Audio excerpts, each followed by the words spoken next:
दोस्तों, एक दिन की बात है कि भगवान बुद्ध बैठे होते हैं कि तभी उनका एक शिष्य आता है और बौखलाए हुए स्वर में बोलता है कि जमींदार राम सिंह ने मेरा अपमान किया है, आप अभी चले, उसे सबक सिखाना ही होगा। भगवान बुद्ध बोलते हैं, प्रियवर, सच्चे बुद्ध का अपमान करने की शक्ति किसी में नहीं होती। तुम इस बात को भुला दो।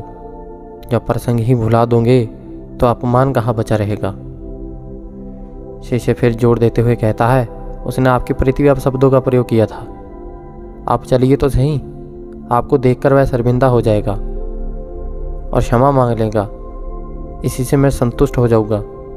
भगवान बुद्ध कुछ विचार कर बोलते हैं, अच्छा, यदि ऐसी बात है तो मैं अवश्य ही राम जी के यहाँ चलकर उसे समझाने का प्रयास करूंगा।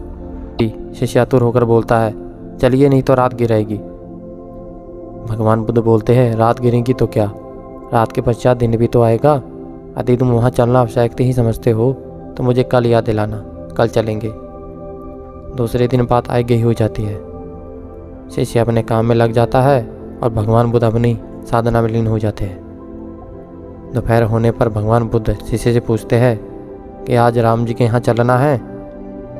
तो शिष्य कहता है कि नहीं, मैंने घटना पर फिर से विचार किया तो मुझे इस बात का आभास हुआ कि भूल मेरी ही थी। अब राम जी के यहाँ चलने की कोई ज़रूरत नहीं है।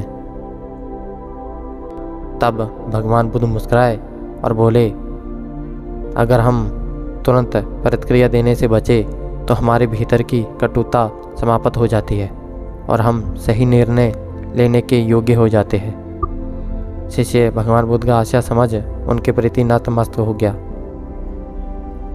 दोस्तों, भगवान बुद्ध की इस कथा से हमें ये सीख लेनी चाहिए कि कभी भी क्रोधित होकर और जल्दबाजी में आकर कभी भी ऐसा फैसला ना ले जिसके लिए बाद में हमको पछताना पड़े।